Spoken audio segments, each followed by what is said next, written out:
Продуктивное планирование. Что это? Неужели само слово планирование не подразумевает в себе продуктивность? Конечно же, планирование в любом случае помогает нам и экономит наше время.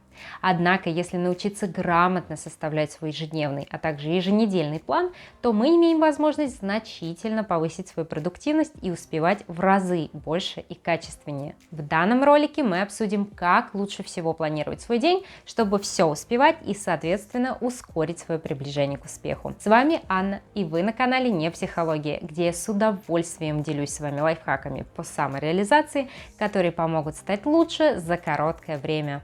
Как же приятно, когда все дела разложены по полочкам и вместо неопределенности в действиях мы твердо знаем, куда идти и что делать. В одном из предыдущих роликов я уже говорила о том, как выработать личную эффективность, и там я затрагивала тему планирования. Однако сегодня я хочу разобрать эту тему поглубже. Планирование является очень важным инструментом достижения успеха. В общем-то, весь ход нашей жизни определяется тем, как мы умеем ставить задачи, строить планы и действовать в соответствии с ними. Ну а если вы тот человек, который движется от чего-то, то приведу вам цитату Алека Маккензи: «Непродуманные действия становятся первейшим источником проблем». Ох, я уже прямо-таки читаю страх в ваших глазах. Не переживайте. Конечно же, у меня есть ответ. Ну, естественно, ведь иначе этого ролика бы не было. Итак, обо всем по порядку. Сперва хочу отметить, что чем лучше вы составите план, тем легче вам будет справиться с нежеланием приступать к сложной работе. А если вам будет гораздо легче взяться за нее, значит, что вы выполните ее качественно и точно успеете в срок. Хочу напомнить вам два правила относительно планирования, о которых я уже говорила в прошлом ролике о личной эффективности. Правило 6П. Правильное предварительное планирование предотвращает падение продуктивности. И правило 10 к 1. Каждая минута, уделенная планированию, экономит 10 минут вашего труда. Советую вам выписать эти правила и поставить на рабочий стол. Так вы точно не забудете о важности планирования, и вам будет легче превратить это действие в полезную привычку. Я думаю, с самим планированием у вас трудностей возникнуть не должно. Сели, выписали список из тех дел, которые не успели завершить сегодня, и тех, что запланировали на завтра. После чего поразмышляли на тему того, какое время приблизительно или точно потребуется на то или иное действие. Проранжировали эти дела по степени важности, а затем расписали их по времени. Насчет ранжирования по степени важности мы поговорим буквально через несколько минут. А пока давайте сосредоточимся на том, когда нам осуществлять планирование на предстоящий день. Конечно, вы можете составлять план на день утром предстоящего дня, однако я настоятельно рекомендую вам делать это вечером перед сном. Если план составлен накануне, то ваше подсознание работает с ним ночью, и утром вы просыпаетесь уже подготовленным к работе. И более того, у вас будет гораздо больше энтузиазма. И очень приятный бонус. Скоро вы заметите, что стали просыпаться с новыми идеями, которые помогут выполнять ваши дела быстрее и качественнее, чем даже вы предполагали, освобождая вам еще больше свободного времени. Ну вот. Когда мы разобрались, теперь давайте разберемся как. Здесь мы уже подключаем вышеупомянутую систему ранжирования. И тут все достаточно просто.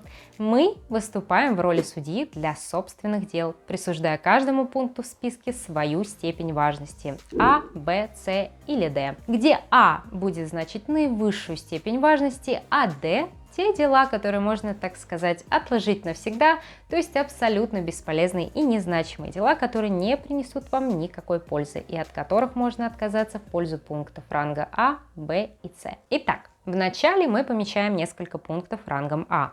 Это должны быть самые-самые важные дела, выполнение или невыполнение которых влечет за собой прямые последствия, плохие или хорошие. Далее помечаем дела ранга Б. Вполне важные, но небольшая отсрочка которых в крайнем случае не приведет к большим потерям. После идут дела ранга С, маловажные, которые в случае чего можно отложить или делегировать кому-то еще. Если, конечно, у вас есть такая возможность. Ну и, конечно, завершают наш список дела ранга D, невыполнение или выполнение которых не даст вам абсолютно ничего.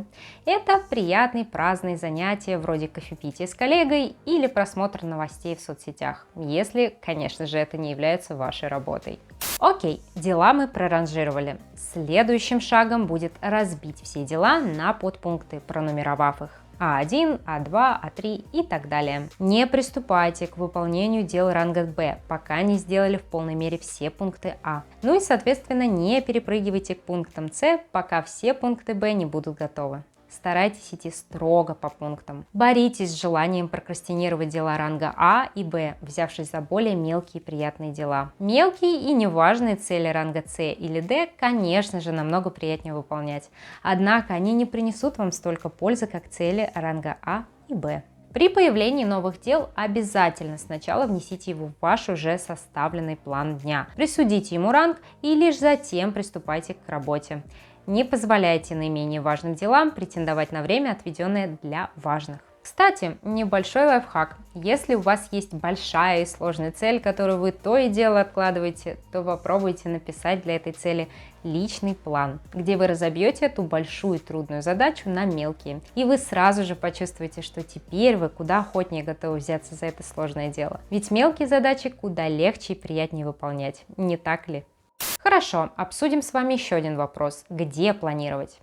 Сейчас существует куча электронных программ для планирования, но я, например, предпочитаю использовать классическую систему – блокнот и ручку. После я еще дублирую свой план в планировщик дел в телефоне, чтобы он всегда был под рукой, а я имела возможность в любой момент свериться с планом и внести в него изменения или дополнения.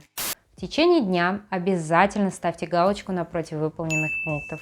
Это действие показывает вам ваши достижения за день, что, несомненно, прибавляет энтузиазма, заряжает новой энергией и дает ощущение успеха. У вас тут же повышается самооценка и самоуважение. Эти чувства стимулируют желание еще быстрее продвигаться вперед и не дают пасть духом, преодолевая препятствия. Если вы будете придерживаться заранее составленного списка, вы ощутите мощь собственных возможностей. Вы будете чувствовать, что именно вы управляете своей жизнью и что вы в силах сделать свою жизнь еще лучше. А это, в свою очередь, открывает для вас еще один приятный бонус.